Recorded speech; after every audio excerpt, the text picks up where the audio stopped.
Hi guys, and welcome back to the full-time podcast where we will be reviewing the week of sport. I'm James Harris, and today we've got James Hale and Kieran Ward. Right, got lots to get through, so we're gonna go straight into it, and we're gonna talk about the rugby. So Kieran here is from Scotland. How do you think the result went, Kieran? Well, obviously, it's going to sound weird, but the scoreline doesn't reflect Scotland's performance in the second half. First half, well, I think we came into the second half 40-7, with Scotland scoring one try. Scotland were very close to getting the 4 tries and the bonus point. We was only one try off, and we looked on course to maybe scrape through and get it. Scotland's defence was pretty poor. I think Scotland were really missing Greg Laidlaw. But, England and Owen Farrell and the rest of the England team were just a class above Scotland on the day, and we couldn't compete near their level. But the Six Nations has still gone pretty good for Scotland. We've beat Wales and we've beat Ireland. And we've got the Italy match coming up in a week's time, where hopefully we can win that. The difference is in this Six Nations is Scotland have mostly been getting the wooden spoon in the last few Six Nations, finishing bottom, sometimes even with no wins. So to win against a few of the big teams was a lot different for Scotland this time, and hopefully this is a sign of Scotland moving somewhere. Yeah, well said. I think that Scotland played well. England, another class, winning 61-21. And Jonathan Joseph getting a hat-trick, so he joins the elites. Well done England. Right, so we're going to get onto the UFC now, and Kevin Gastelum with a first-round knockout on Victor Belfort. So, boys, how do we think that fight went? Well, I think Kelvin Gastelum has looked incredible since moving up to middleweight. He was struggling to make the welterweight, and his performances there weren't looking amazing. But since he's moved up to middleweight, he outclassed Tim Kennedy, and Tim Kennedy was a great fighter. He pushed, Yoel Romero to the, to almost the end of the fight, and Kelvin Gastelum is fighting legends of the sport. He's fought Tim Kennedy now, and he's fought Vitor Belfort, and now Kelvin Gastelum is asking for Anderson Silva. But I really think that Kelvin Gastelum should be looking for someone who's a bit higher on the contender. He's fighting all these guys who it could be argued are past their prime. If he wants to be considered a contender for the title, he needs to fight a fighter who's also in their prime. But don't get me wrong, I think Kelvin Gastelum's a great fighter. Hopefully we can see him challenging for the title soon.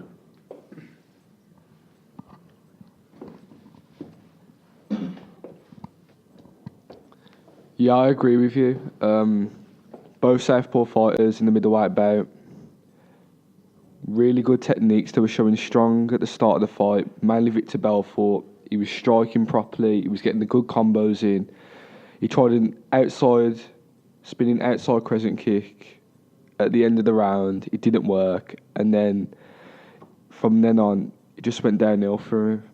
So, yeah, I agree with Kieran. He's been fighting a couple of legends in the sport now. And if he was to fight Anderson Silva, I reckon it would go to the 4th round, and I reckon Anderson Silva would just scrape it just because of his legacy. But he's an up-and-coming fighter, and he needs to be watched. So, yeah. Well said. So, Edson Barboza with an absolute cracker of a knockout with a flying knee. He did well. Obviously, I think he was winning the fight anyway. Flying knee, which was brilliant. So basically, for me, this was probably the most important fight on the card in terms of ranking. Dariush, he's looked alright in his last few fights, but he's not a fighter that particularly, entertains me. But Barbosa was caught in with almost what Yoel Romero knocked down Chris Weidman. Dariush went down for the single leg takedown, and Dariush caught him with the flying knee. And obviously, you heard the commentary team went mental.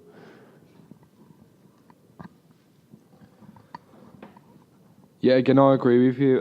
I think the jump knee was very good. I think it was classy, and I think it was very timed well.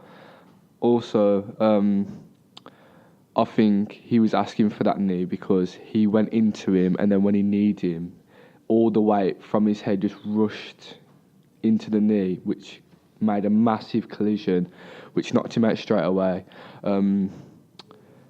Barbosa looked strong. He looked a bit shaken because of all the cuts on his head, and he's a way bigger fighter than his opponent. So yeah. Okay, while we're still on UFC, big news this week that Mayweather wants the McGregor fight in June. Who knows what McGregor's going to say? Who knows whether he's going to take the fight? But now we know that it's on McGregor's back whether he takes it. So, your thoughts? I find it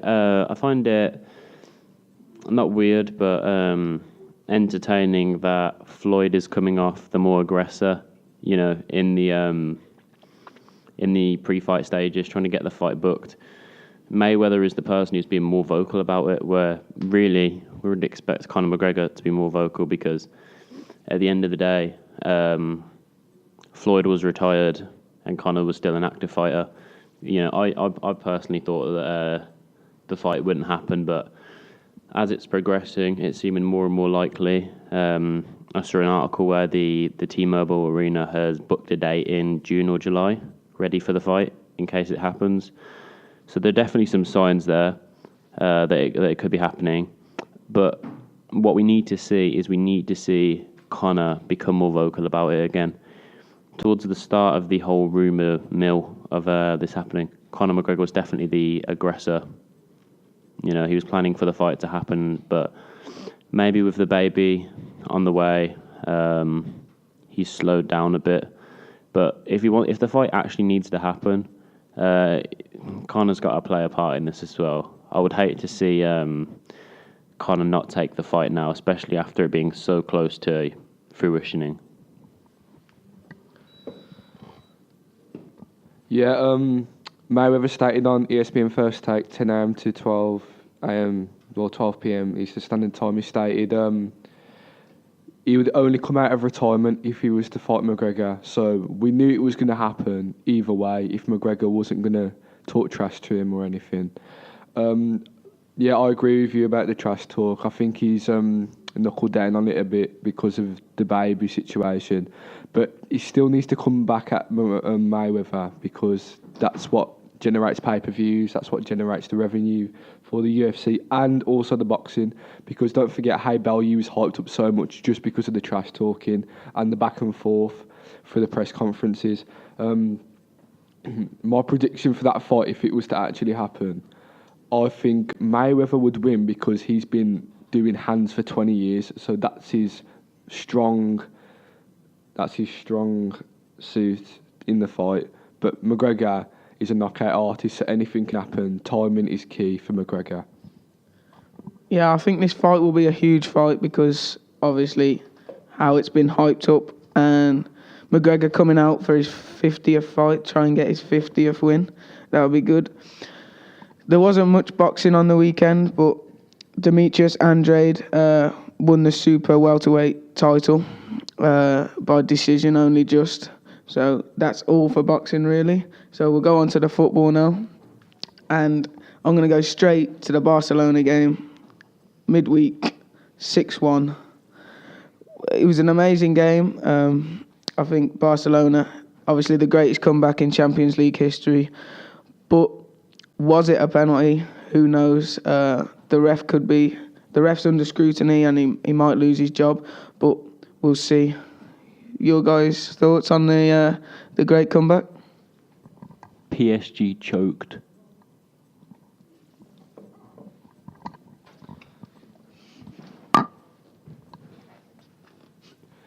My thought on it is it's great for the sport because it will always go down in history as one of the greatest ever comebacks for Barcelona and for Champions League history, of course.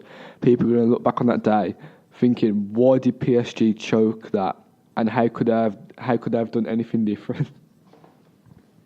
So, obviously, PSG were 4-0 up, and everyone, we knew that PSG were going to win. They couldn't lose. And then Barcelona, obviously, going 3-0 up, you start thinking it's going to happen.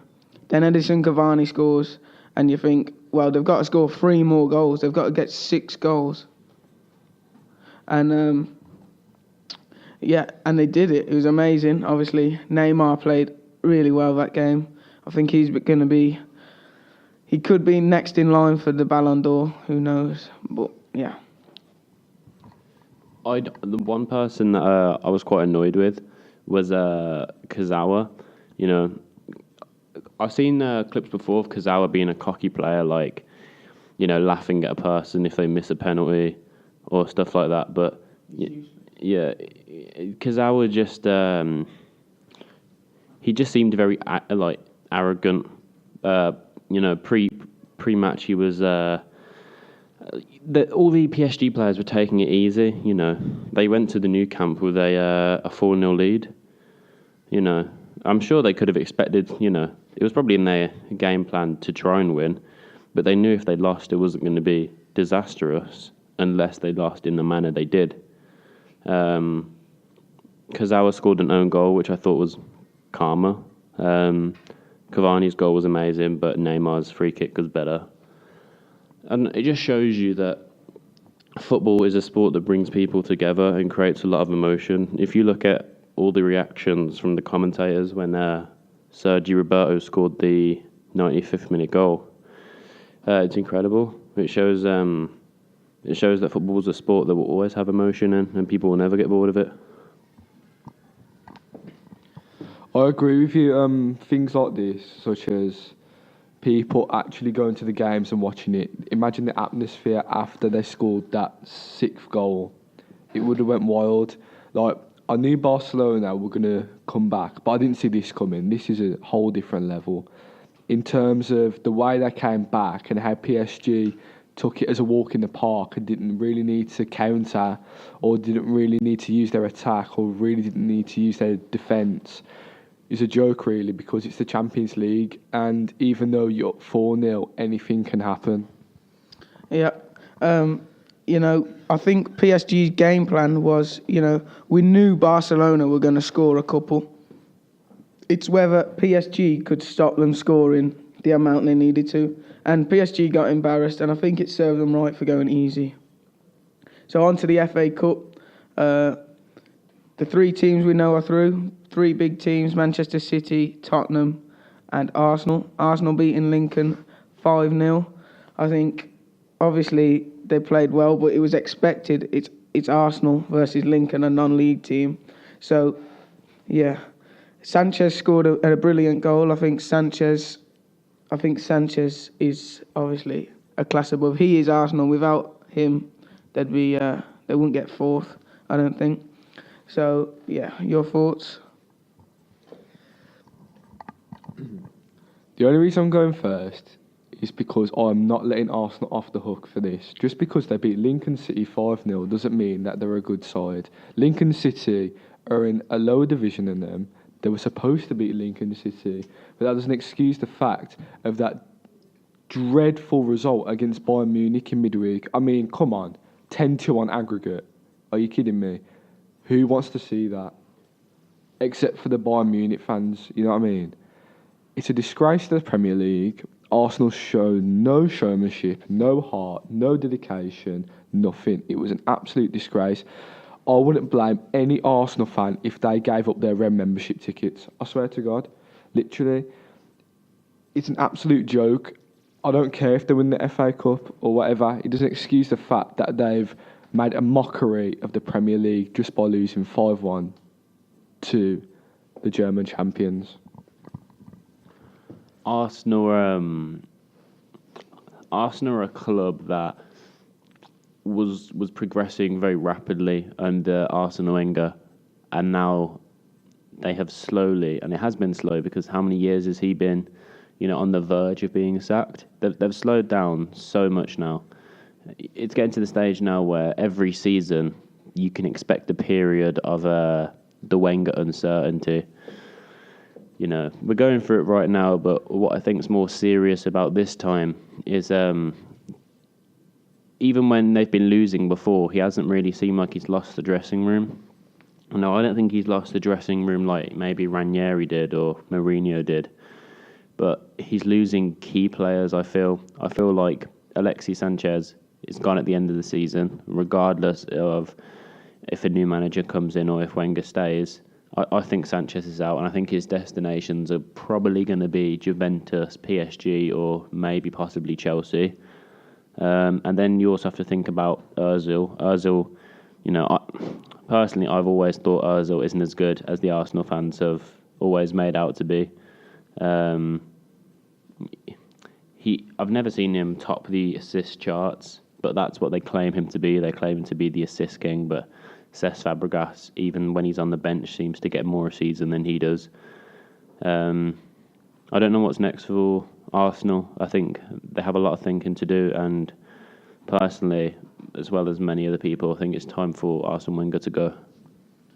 Yeah, I think it's time for him to go, but I think it's sad that players lose faith in a manager. I don't think that should happen, I think whoever the manager is, they should play to their top capability, and I don't think Arsenal are doing that. We've seen it with Leicester. Leicester didn't do it, and now they're starting to pick up again. And I'm just going to talk about Ozil, because I don't think he goes away. He's missing in big games, He played against Lincoln. Yeah, he played well, but that's Lincoln, Against Bayern Munich, where was he? He's not there.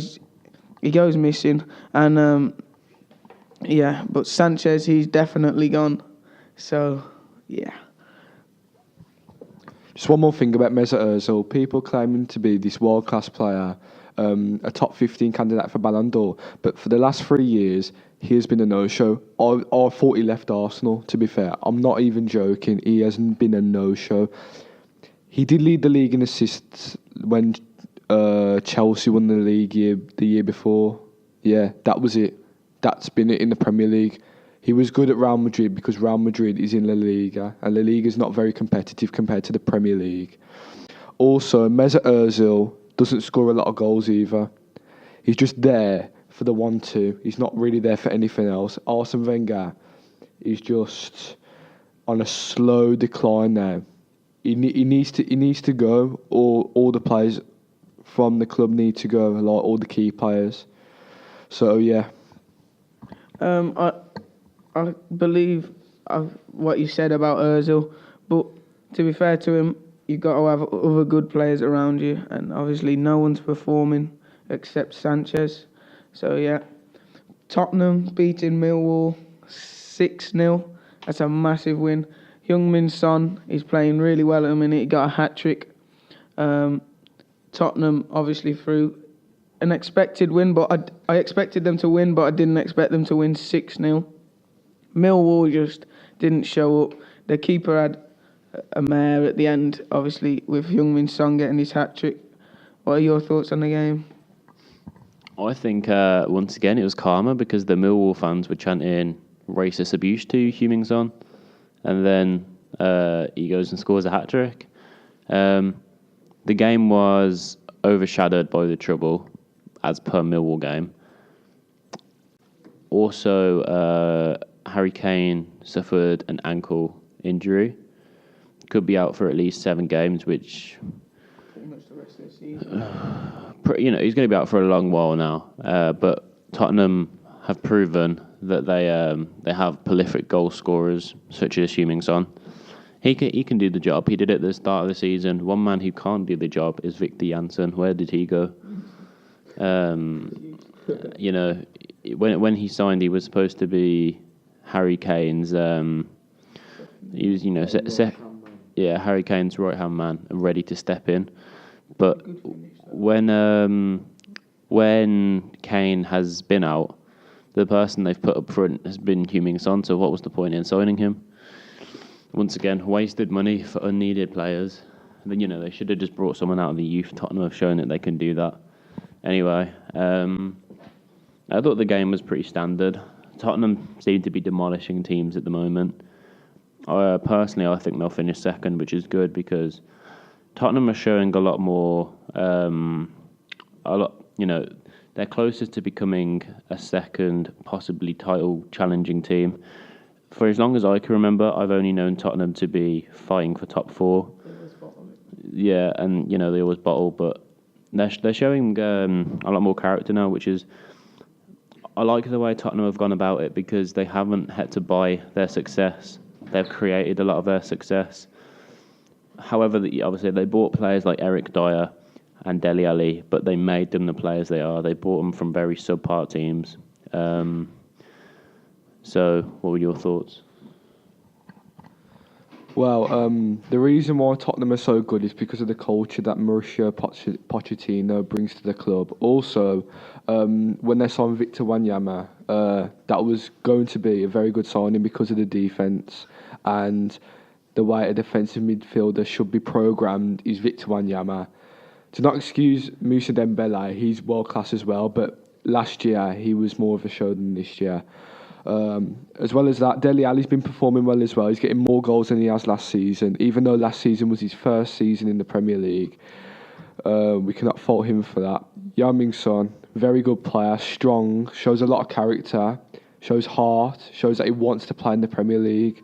Vincent Janssen, no show. I don't know where he is. I saw him against Liverpool and that was it. That was when he came off the bench at half time. That was about it. Yeah, I don't think Tottenham are going to catch Chelsea at this point, but anything can happen. It's the Premier League. They could catch up with them, get 3 points with them, and then overtake them if Chelsea go on a bad run, which is unlikely to happen. Also, Tottenham have got a good back four in Kyle Walker, Vertonghen, Alderweireld and Danny Rose. They're strong players and they all play internationally. Yep, I think Victor Janssen goes missing. It was a good finish yesterday, but it's his only real thing for the club. On to the other Premier League fixtures. West Brom losing to Everton 3-0. That was West Brom just didn't perform in that game. Everton played well, but West Brom didn't turn up. Your thoughts? Considering I'm a West Brom fan, I'm going to talk down to West Brom. When we play away, we play park the bus tactics. We play park the bus. We don't go forward. It never works.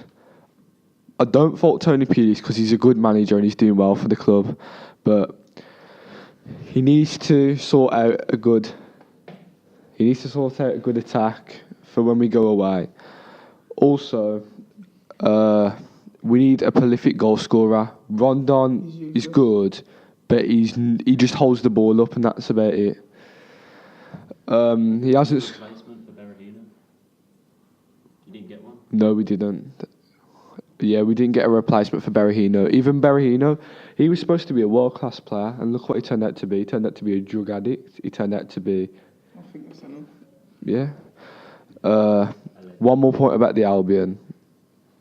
We play good at home, but we don't play good away. Tony Pulis needs to sort out the away game, so we're not slipping. Even though we're on the beach, and even though we're safe, it doesn't excuse the fact that we want Europe, and we want the European tour for the Albion. So, yeah, obviously, Bournemouth 3-2, playing, Josh King missed a penalty and then more than redeemed himself with a hat-trick. They won 3-2 with a late goal. That's a massive 3 points for Bournemouth, obviously. I don't think Bournemouth are going down. Personally, I think it's difficult to say who's going down. I think Sunderland have to go down, Middlesbrough, and probably the bottom three now, I think, will go down. I think Crystal Palace, Swansea and Leicester will all stay up. What do you think? My three for relegation are Crystal Palace, Sunderland and Middlesbrough. I haven't seen enough attractive football from Middlesbrough. Obviously, they got the result earlier on in the season at the Etihad against Man City. I don't know. Who are the other contenders for relegation? Swansea. See, Swansea have looked good under Paul Clement. Swansea have looked. Leicester. Swansea have looked good under Paul Clement. He was the assistant manager at Bayern Munich. You know, you could argue it's a step down to go to Swansea, but he's also the manager now. Hull. They're in the bottom three at the minute. See, Hull I can see going back down because they haven't got the backing of the owners. You know, the owners they haven't trusted any manager to spend finances on them, and also their manager now was employed from Olympiacos. You know, that's the Greek league. I don't really see how you can come from the Greek league to managing a Premier League team, even if it's a team fighting relegation. Crystal Palace, I suppose, could get out. They've definitely got the players to. You know, Got the best players for that. The people who are fighting against relegation, Crystal Palace definitely have the best side, but you know what? I'll change my idea. I think Hull will go down instead of Palace. Sunderland, I think, will go down. Sunderland are rock bottom. You know, David Moyes he's a pretty terrible manager. Let's not lie. He was okay at Everton, but Koeman's still better. And yeah, what do you think? My bottom three is Sunderland, Hull. Sorry, my bottom three is Sunderland, Hull, and Middlesbrough. I don't think Crystal Palace will go down just because of the characters of their team. They've got Benteke, Andros Townsend, Jason Puncheon, all key players in the squad. Wilfred Zaha. But sometimes he can be a show pony, sometimes he shows up. You never know with him. Hull, they haven't got a strong enough team to stay up. And Middlesbrough don't play enough good football to stay in the Premier League. And Sunderland, I don't know what's going on with them. David Moyes was very good at Everton. A little bit, he was declining at Man United, and now at Sunderland he's been very, very terrible. He was a shell of himself as a manager, to be fair, because it was a shame. He shouldn't have left Everton to go to Man United. Otherwise, I reckon Everton would have been a different club. I reckon it would have been higher in the table. That's just me. Also, Sunderland have the players as well as Crystal Palace, but they don't have the moral ground in the changing room. The morale in the changing room is very low because they're getting depressed about having 19 points, and 19 points in the Premier League isn't very good. And if they stay at 19 points, that will be like the third lowest points for being at the bottom in Premier League history. Because Derby, I think they only had like 9 points. 11. Was it 11? Yeah. 11 points. So, yeah. Yeah. Well, 7 points separates 18th and 12th. So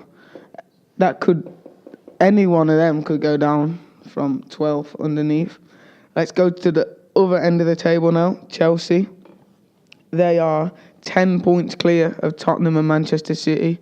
So 66 points for Chelsea, and Tottenham and Man City are both on 56. Liverpool are fourth with 55. Arsenal, they're 5 points clear of fourth. So do we think Arsenal are going to get into the top four? Do we think Man United are going to get into the top four? Can Everton get into Europe? We will see. Your top four, boys. My top four is obviously Chelsea, Tottenham, City and Liverpool. That's just my top four. I'm not going to go into that much detail about it, but yeah, I don't think Arsenal are going there after being in the Champions League for consecutive years. My top six. I'm going to add Arsenal and Man United, but I'm going to put Arsenal at fifth and Man United at sixth because I don't think Man United have got an actual good team. I just think they're a team of individuals. That's what I meant by not having a good team. Obviously, they've got the good players and the good characters, but they can't gel together. Top six for me, winning the league, Chelsea. It's kind of hard to think how they couldn't win it in this stage. Second, I'll mix it up and I'll go for Man City, just because that's where they should be. At the start of the season, everyone was thinking, if Man City or United don't win the league, it's a disgrace. And people have kind of let Man United off the hook for not winning the league. People seem to forget that at the start of the year, they were most people's, favourites to win the league. So there needs to be questions answered, especially with the money that was spent. So definitely, they've been hanging around with sixth for the past 2 years, and they spend 150 million each year, and they're still hanging around sixth. Anyway, first Chelsea, second Man United, third Tottenham. What did I say? Oh yeah, second Man City, third Tottenham, and fourth will go for Liverpool, because at one stage they were definitely on par with Chelsea as in performance-wise. They've started to slip a bit, but maybe that was because the competitions over, Liverpool and Chelsea have had it easy this year because they've had no European competition. So you can't really use that as an excuse for either of those teams having subpar performances.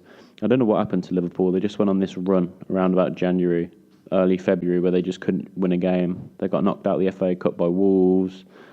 They were drawing against teams like Plymouth.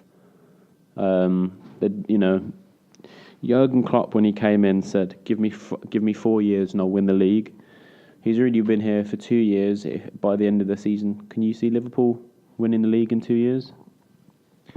Maybe. It depends. If you can get another strong defensive midfielder instead of Jordan Henderson, because I think he'll go in about 2 years, Jordan Henderson. They need to get a strong, good defensive midfielder like N'Golo Kante. I know not on level with N'Golo Kante because he's world class, but somebody like Moussa Dembele or Victor Wanyama, just to gel the team together. Liverpool have got a good attack. I think they've got Southampton's team, but with more players.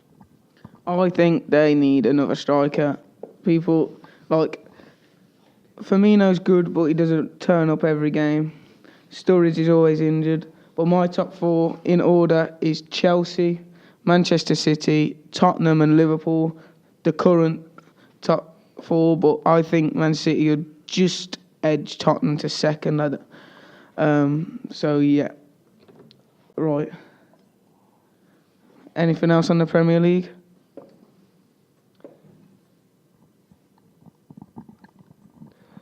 Just to say, if N'Golo Kante wins the league, he'll be the first player in history to win back-to-back league titles with 2 consecutive teams.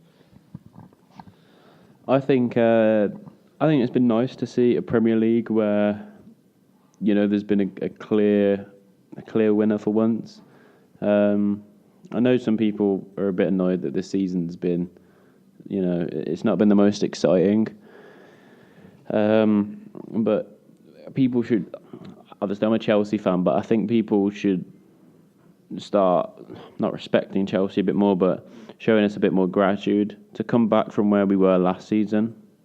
Finishing 9th and having Stoke and West Ham and Southampton and all these other teams finish above us. We've done something pretty incredible I personally think we've won the league. To win the league after that, competing with Pep Guardiola and Jose Mourinho, and, spending £100 million on Paul Pogba and the rest of them. Chelsea bought N'Golo Kante, Michy Batshuayi, and maybe and David Luiz. And then Man United signs Zlatan Ibrahimovic, Henrik Mkhitaryan, Eric Bailly, Paul Pogba, and they can't even get out of 6th. So I think Chelsea, under N'Golo, with N'Golo Kante and under the management of Antonio Conte, we're definitely a force to be reckoned with. Yeah, I think Chelsea definitely won it now.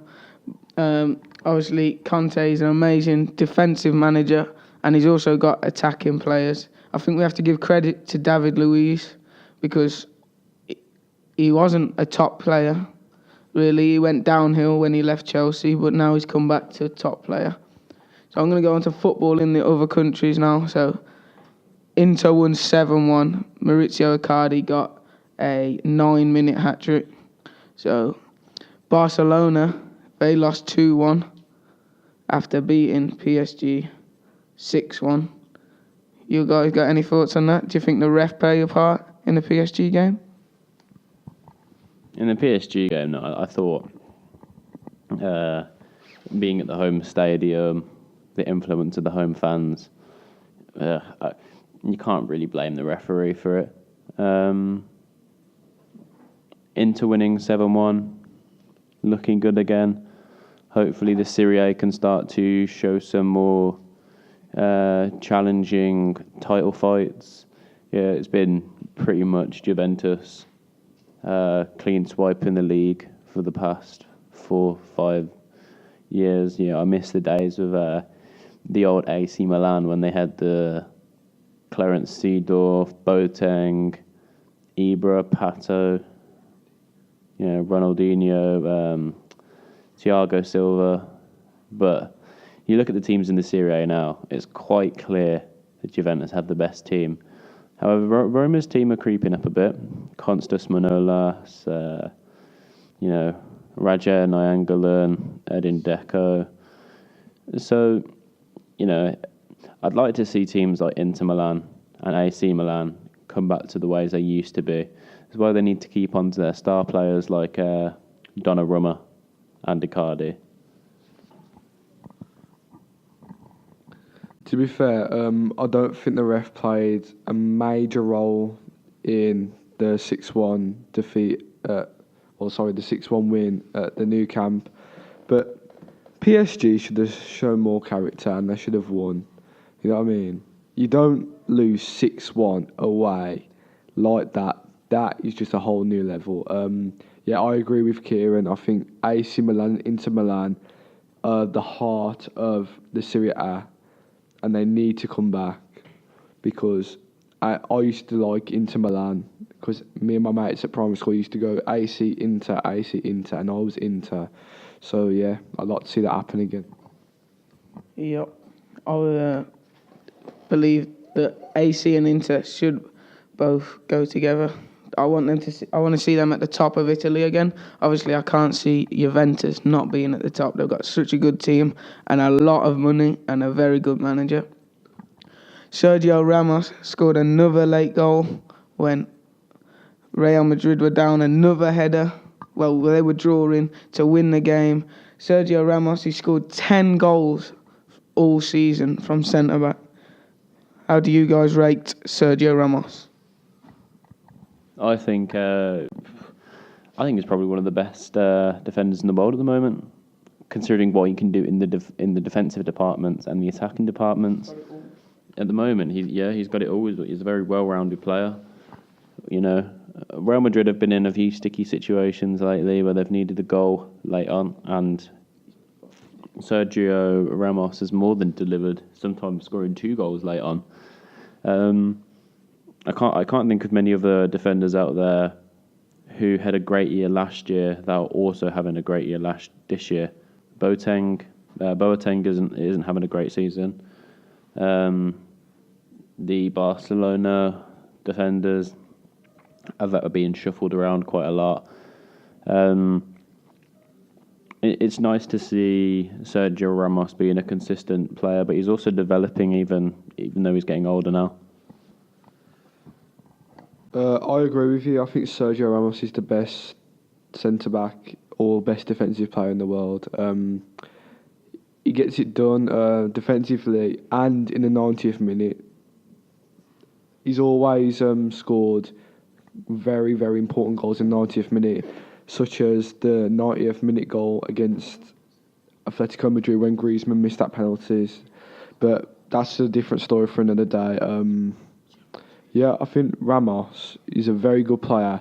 He's in a well-oiled machine in Real Madrid with Ronaldo, Bale, you can't forget about James Rodriguez, but Modric, the list goes on. Toni Kroos, Marcelo, the list goes on. So Real Madrid and Sergio Ramos and Ronaldo have some good talent and they can use it properly. Okay, thank you for your thoughts. That was the full-time podcast. Next week, we have got the Champions League. We'll be talking about that. Gennady Golovkin versus Jacobs in the NGM Arena. A massive fight in the middleweight division. One of the best fighters in the world. And then UFC London. So tune in next week for that. Thank you for listening. And we will see you next week.